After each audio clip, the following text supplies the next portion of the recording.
Welcome to the Queen City Music Podcast, the podcast devoted to the local music scene in Charlotte, North Carolina. Now, here's your host, Matthew Ablin. Hello, and welcome to episode 46 of the Queen City Music Podcast. This episode of the Queen City Music Podcast is sponsored by Middle Sea Jazz, Charlotte's premier jazz club located at 300 South Brevard Street in Uptown Charlotte. Stop in for Thursday night jazz jams, gospel Sundays every third Sunday of the month, or bi-weekly Wednesdays for Remember Wednesdays. But if you prefer, stay in for the evening and watch their Saturday night live stream, where you'll have access to the best performances Middle Sea Jazz has to offer. And if you want the VIP treatment, get a Baby Grand membership, where life takes you to a higher note. Tickets are now available for Grammy Award winner Kiana Parler and Friends, featuring Grammy Award winner Charlton Singleton on July 9th and 10th. And local favorites Coconut Groove play the music of Steely Dan on July 30th and 31st. Make sure to visit middleseajazz.com for a complete list of events. This month's episode marks a first for the QCMP, as we are proud to speak with members of The Silencing Machine, one of the top metal acts that make up the heavy music scene here in Charlotte. The Silencing Machine are a heavy metal quartet which mixes classic metal with the high energy of post-hardcore and pop-punk. The group features Danae Weathers on vocals and keyboards, Jeremiah Ray on bass and scream vocals, Max Lindstedt on guitars, and Micah Witherspoon on drums.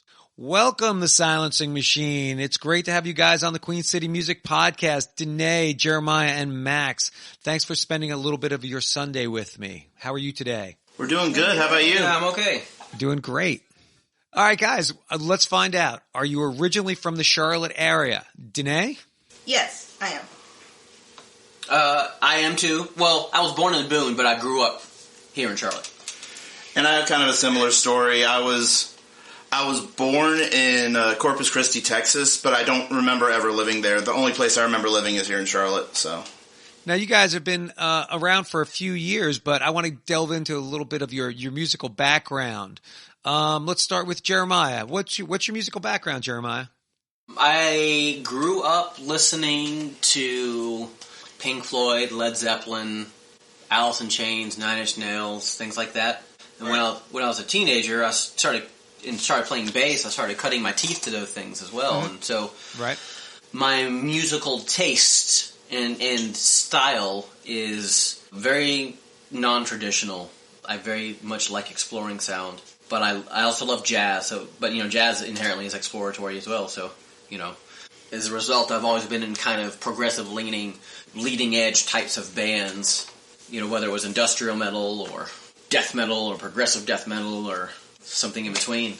Danae, how about you? We talked about earlier that you were you had a vocal teacher in college. Did you start doing voice in high school and like middle school, doing choir and things like that? I started doing choir in elementary school.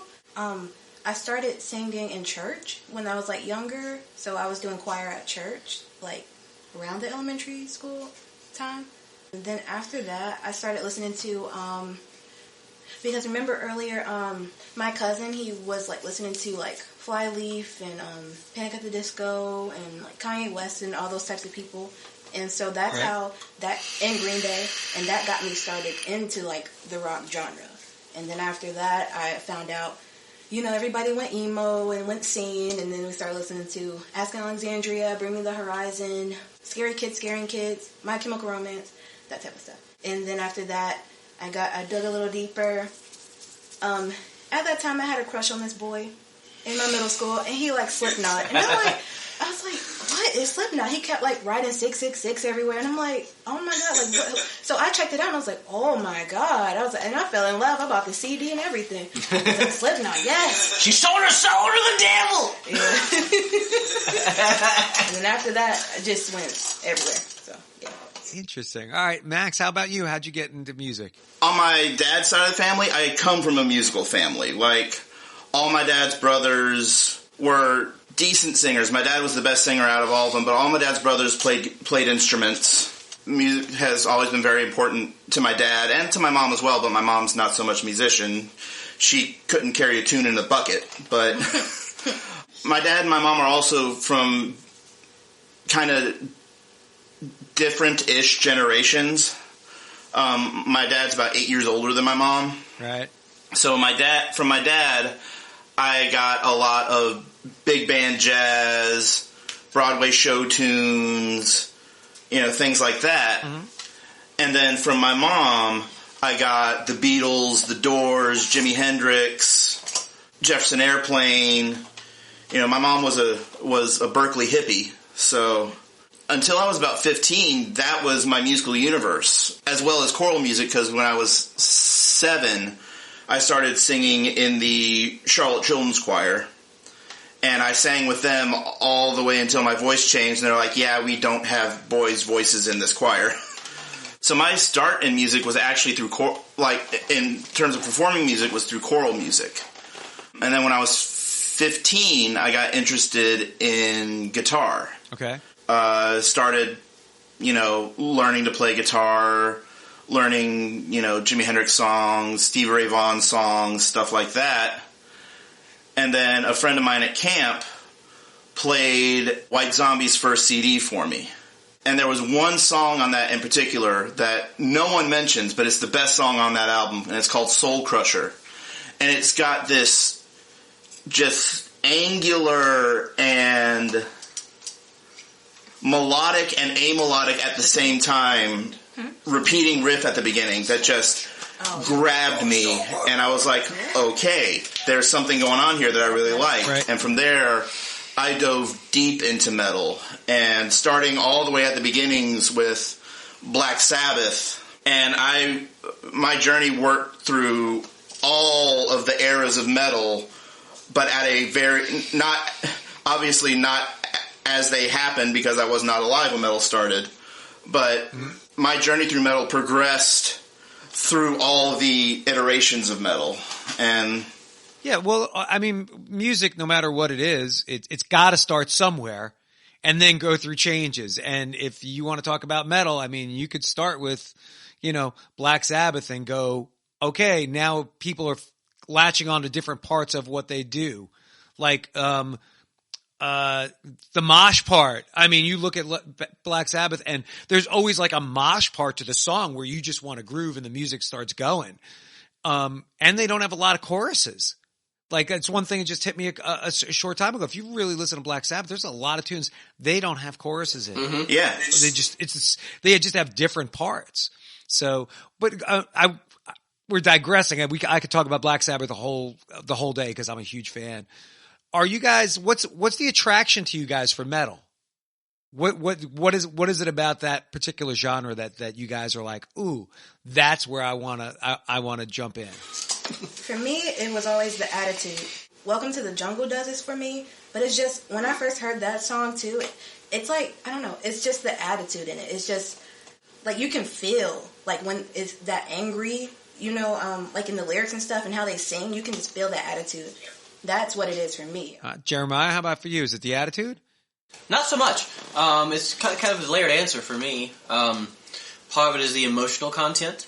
I'm autistic, and I grew up being a very different kid, and always being the other, and the themes often explored in metal and industrial, or really even in like prog, like Pink Floyd, like The Wall was the first really influential record on me, and that whole thing is about being an outsider, and so first it was the emotional content, then it was the sonic content, the how do they make that sound, how the sounds fit together, the texture of those sounds, how those textures can change.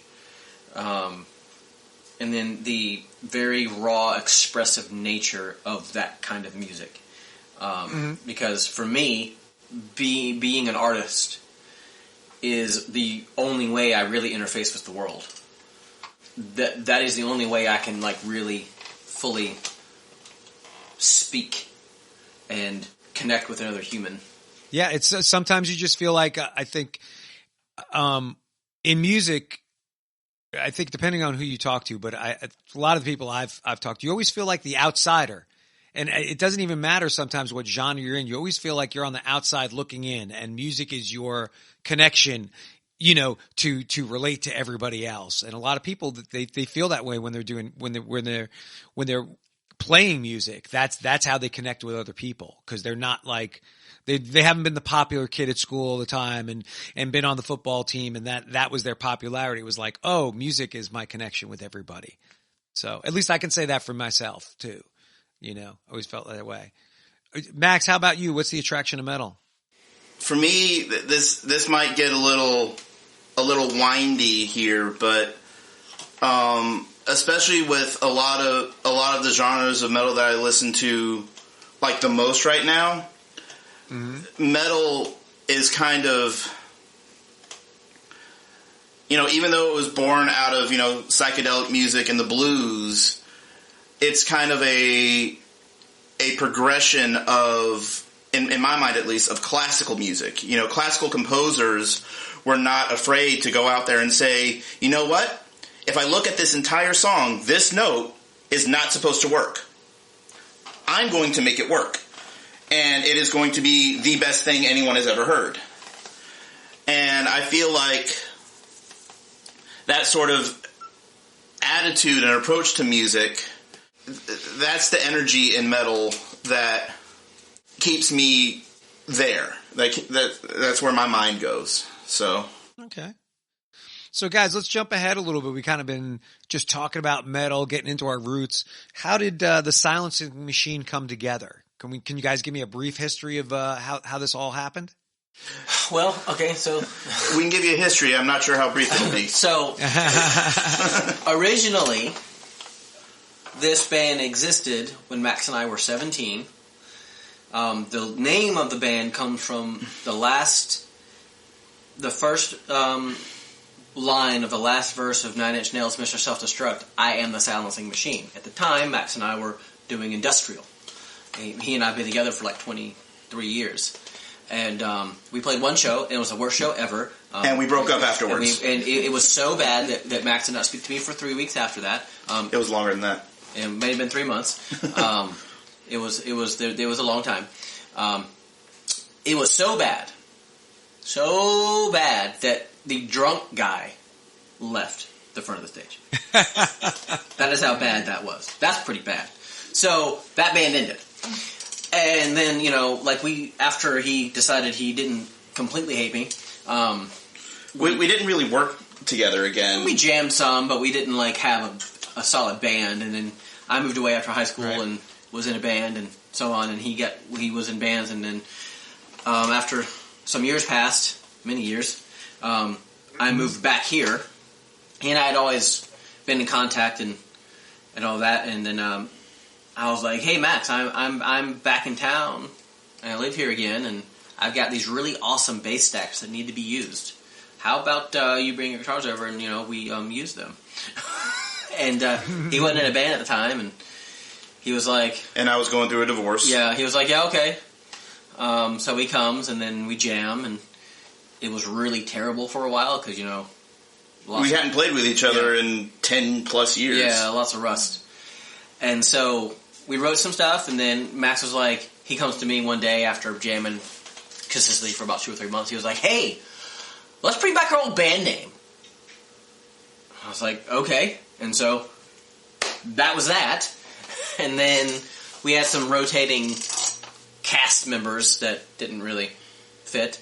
And then after about 2 years of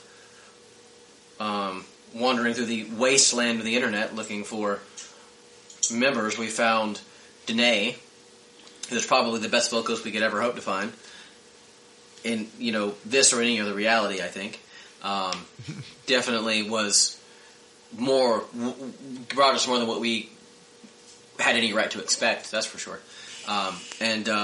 So she auditioned once, and then we were like, "Yeah, okay, you want to stay?" And she was like, "I guess so." And so she stayed. And then it was we were a 3-piece for a while. Max would program the drums, and eventually I was like, "Look, let's just go play shows."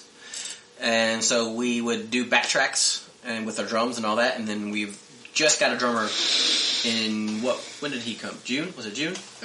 Yeah, I You're think talking so. about Micah. Yeah, Micah. Yeah. Micah in June of last year.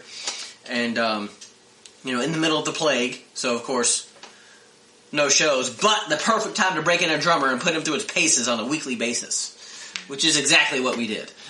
We were... So just out of curiosity, Danae, what was the attraction of playing with these guys? Was it just the metal? Did you hear some of the stuff they were doing and it interested you? What attracted you to playing with those fellas? Well, the songs that they sent me, the thing is, for me to want to put lyrics to something, I have to actually really like where the project is going and stuff. And right. We had actually, I don't know, because we had been in contact like the years before, but anyway, yeah. I just heard the 2 songs that they sent me, and In the Wake of Vultures was a really, really good one that I really liked. And so, I don't know, I just put lyrics to it. That's hard to explain. I don't know. So you guys as a group, we were talking a bit earlier, you guys have been together about 3 years as this particular unit with Micah just coming in more recently? Mm-hmm. Okay. And you guys have put together in 2020, you put out an EP release, The Plague Year. Mm-hmm.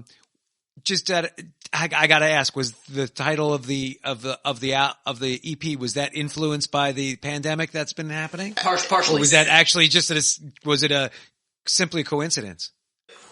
I mean, the idea definitely came from the pandemic.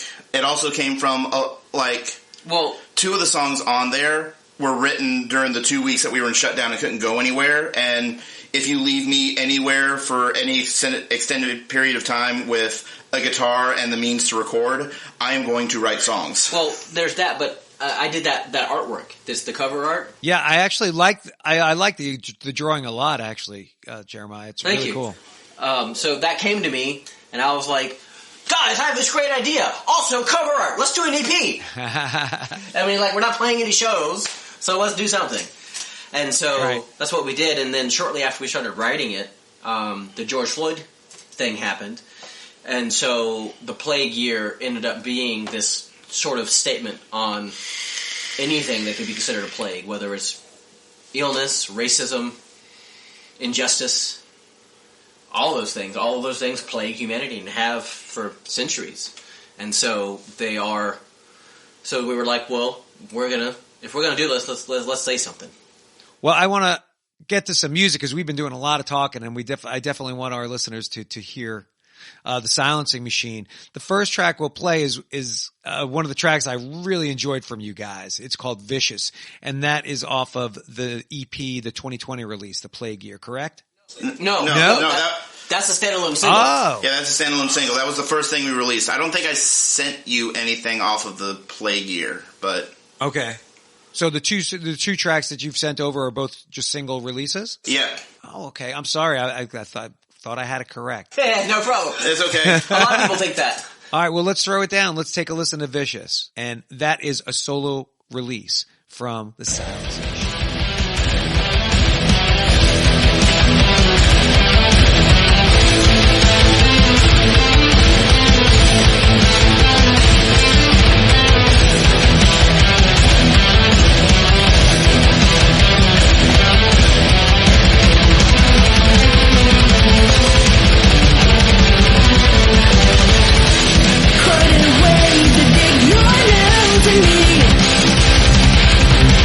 Just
this track.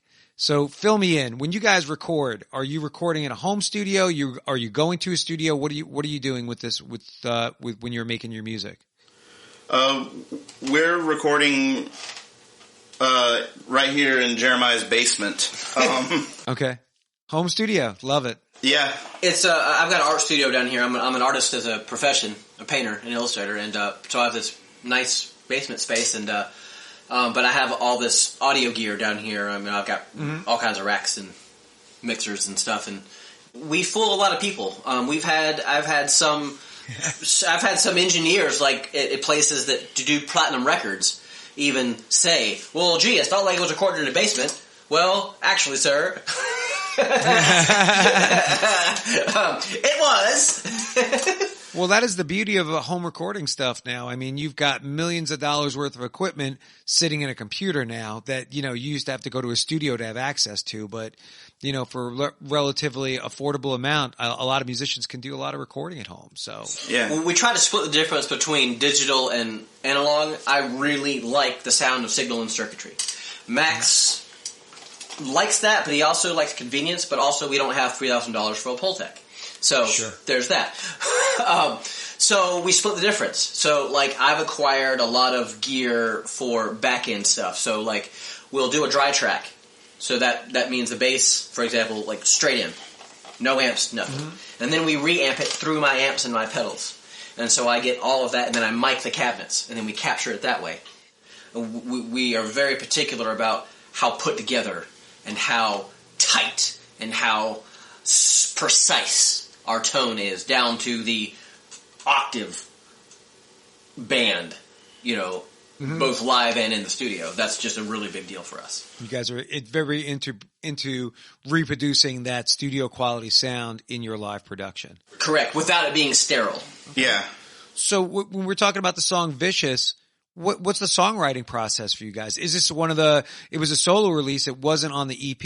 Is this a song that was written before you did the EP, or did this come out afterwards? And who wrote it? Who did the riffs? Who did the lyrics? What's going on?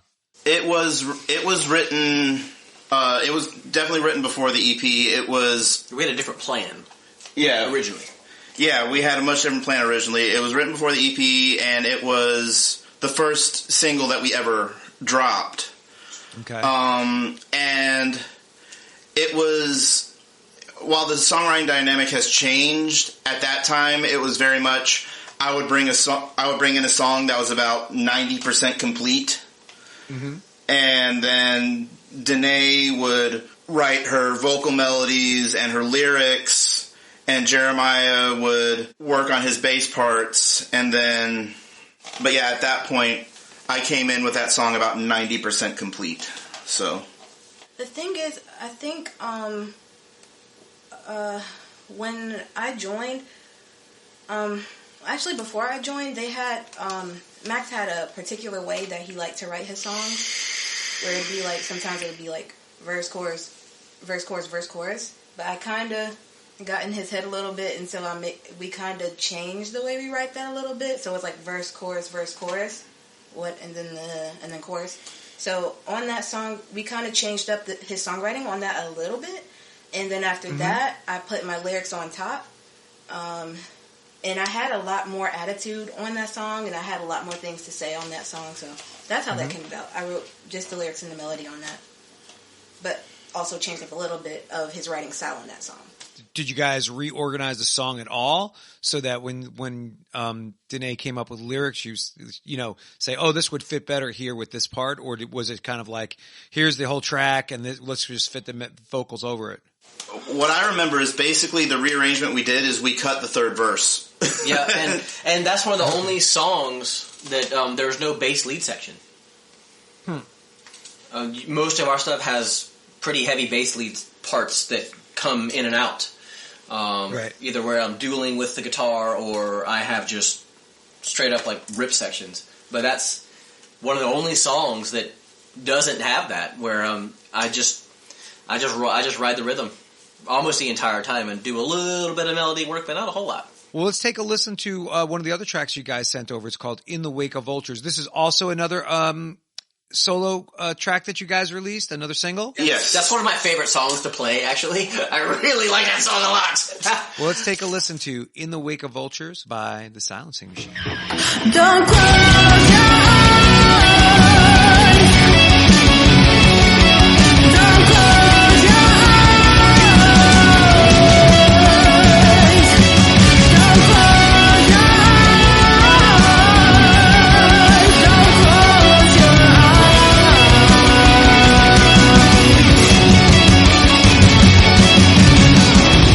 In the dark, they could tear your soul apart with no pity.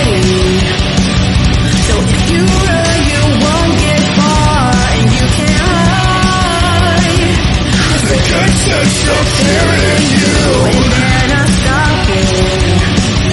So there is nothing you can do.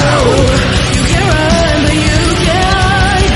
You can run, but you can't. You can run, but you can't. You can run. You can run, but you can't. You can run, but you can't. You can run, but you can't. You can run. Day by day.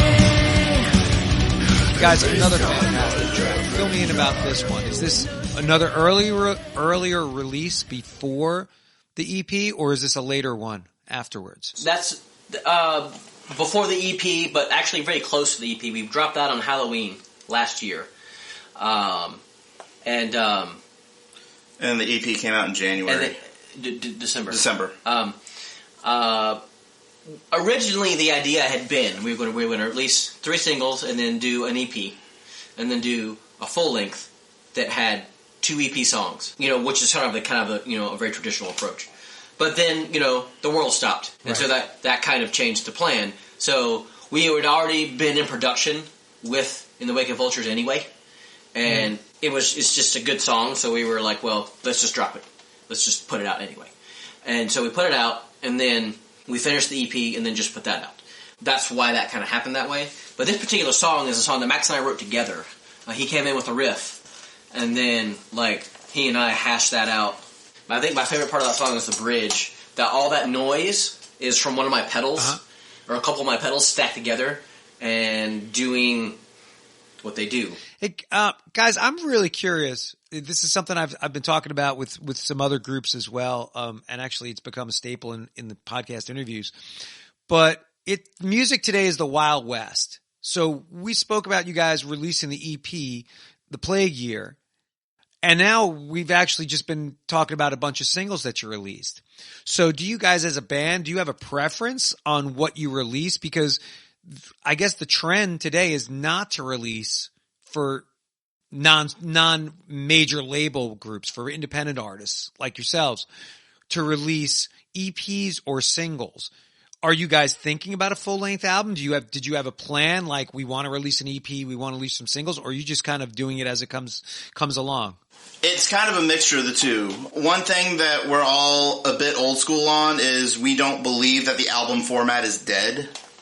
A lot of the music industry people think it is, but we don't. Like Dan was saying when we were in that class, if you're not releasing something every 6 months, people are going to forget about you. Right. And so it's kind of a hybrid thing where, yes, we like releasing singles and EPs, but those are more to keep us in the eye and mind of the public while working on a full-length album. We're cooking things up. Right. Not to interject and interrupt Max, but it's kind of interesting. I want to mention it for folks who are not sure what Max is talking about, the class we were in. Max, it turns out, I wound up recognizing him. Max actually took a class, or the same class I did, of audio engineering down at CPCC with Dan Guerreri.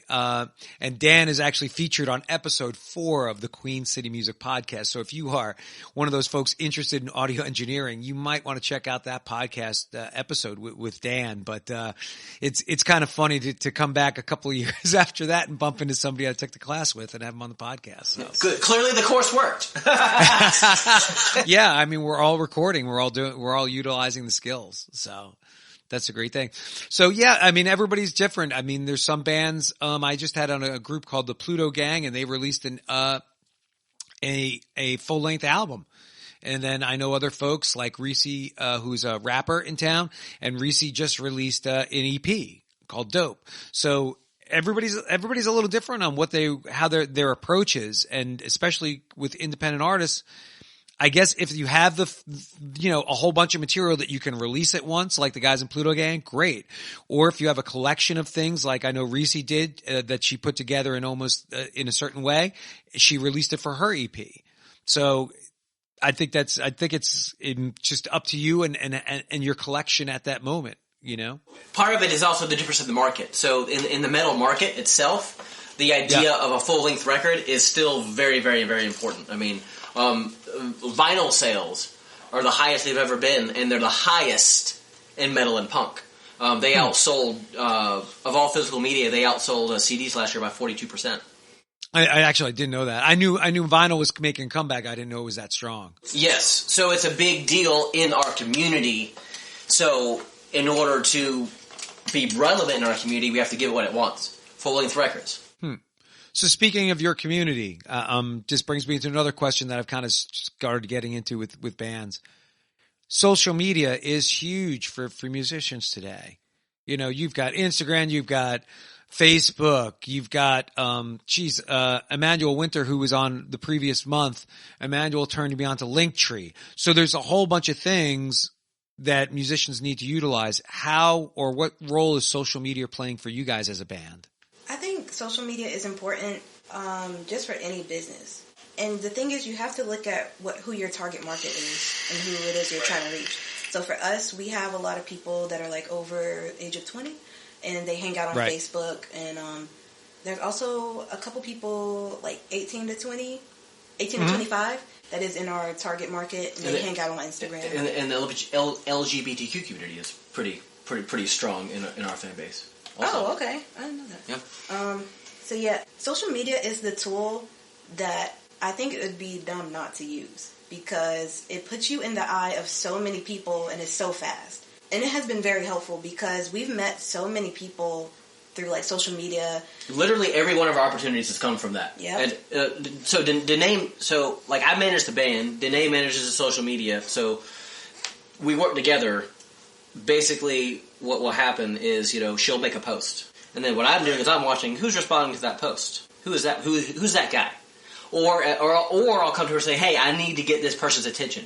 Make a series of posts to get this group of people's attention for me. Right. And then I'll watch for 2 months, 3 months, whatever, and then I make my move. Based on what the metrics say. So it's very, very strategic. It's very, very planned.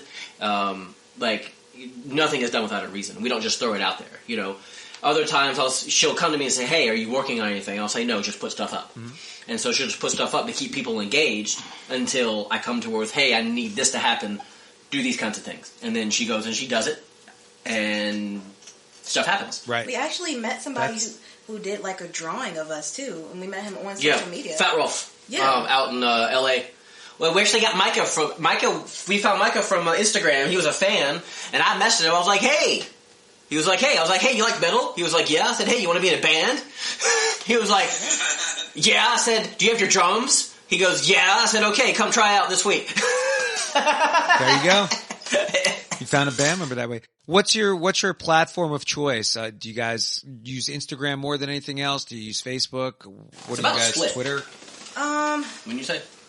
I think it's a split. It just depends on what we're trying to do. It depends on what you're trying to post. So Instagram is more photo, video, more of that type of base thing. But we also post that on Facebook, and Facebook is more of like that's more of a long game type of situation. Yeah, that's but we use both. Yeah, I'm not really. We do post on Twitter too. I actually really never do that. A Twitter person, but we do also like link what we post to Instagram, to Facebook, to the Twitter too. But I never remember the Twitter. That Danae always remembers that, and I'm like, I don't know how to. I can't do it. Here, you do it. Yeah, I had Twitter for about 3 months, and after that, I was like, yeah, I'm done with this. Well, part of the problem today is just as musicians, you are forced to besides create music. You're forced to create content for, fans on social media. So you not only have to play your instruments, write the songs, most cases record that stuff yourself, edit it, do everything. Oh, here's another thing we have to do, which is, you would have a social media person if you were in a major record label, situation. They would have somebody taking care of that for you, or some kind of publicist or things like that. But as an independent artist, you need to take over all those roles. We do. So we do everything in-house. Almost. The only things we do not do in-house are mastering, fabrication of things. Like, for example, we don't make shirts. We don't actually print the shirts. We don't actually print things because I don't have presses. If I had a press, I'd do it. Or anything that's beyond our actual means of production. But like art comes from us. Graphic design comes from us. Publicity comes from us. Recording comes from us. Like, mixing comes from us. Yeah, everything we do is us, and that's not only by necessity, but also by design, because that means that we can create our brand exactly how it needs to be. Nobody knows our brand better than us. Very cool. So, guys, we were just talking about social media just a little bit. Can you guys fill us in on the links to where everybody can find you? And I'll put them in the show notes as well for you guys. How can we find the Silencing Machine? Where are you guys at, and what are the links? We have a website. It is thesilencingmachine.com, which also has a newsletter. So if you want to sign up to the newsletter, we do send out emails to people and stuff. So we have a couple of people. And every once in a while we'll do a giveaway of, if we're releasing something, we'll pick people on the email list and send them a copy first. On Instagram, at The Silencing Machine. On Twitter, at The Silencing M. And on Facebook, facebook.com/The Silencing Machine. Fantastic. And guys, looking ahead, we're going to start wrapping things up. But as we start to look ahead in this year, as we talked about earlier, this podcast will be coming out in July. Do you know is coming up in that time, what you guys have coming up this summer? I am working on booking things in July and August and September. As it stands right now, it's a little thin. It's places are opening at such sporadic rates. It's really hard to call. So we do a lot of waiting. There's a lot of waiting to hear back. So there's not very much in writing. We're working with some other bands, trying to get some opportunities together. We have some things we'd like to do, but whether or not they will actually take place or not, I think is still up in the air. So we'll just have folks just check the website as this podcast comes out, and we are working on a full length. The exact date of when it's going to be ready is unknown, but we are in the early stages of working on our first full length release. So, The Silencing Machine. Thank you, Danae, Jeremiah, and Max for coming on the Queen City Music Podcast today. I really appreciate it. And we look forward to hearing from you guys real soon. Yeah, thanks for having us, man. Thank you. We're really glad we were able to connect with you and get some. Well, most of our press has been out of state. Actually, all of our press has been out of state. So this is your our first big podcast here in Charlotte. I specifically targeted you to be our first. Oh, well, thank you so much, man. I appreciate it. I'm glad you guys chose me, and I'm happy to put you guys out there and hopefully get you a larger Charlotte audience listening to you guys. We would appreciate it. Thank you very much for having us, and we hope to come on again maybe after our album comes out. Absolutely. Absolutely. All right, guys, enjoy the rest of your day. Thank you. You too, man. And that will bring episode 46 of the Queen City Music Podcast to a close. If you have an idea for an episode or would like to be a guest on the QCMP, reach out to me at qcmusicpodcast@gmail.com. Also, check out our local partner, Records on the Wall at rexonthewall.com and Reporting from 20XX at reportingfrom20xx.wordpress.com. And don't forget our newest partner, Queen City Live at Instagram.com/Queen City Live Music. Until next month, be well and stay safe.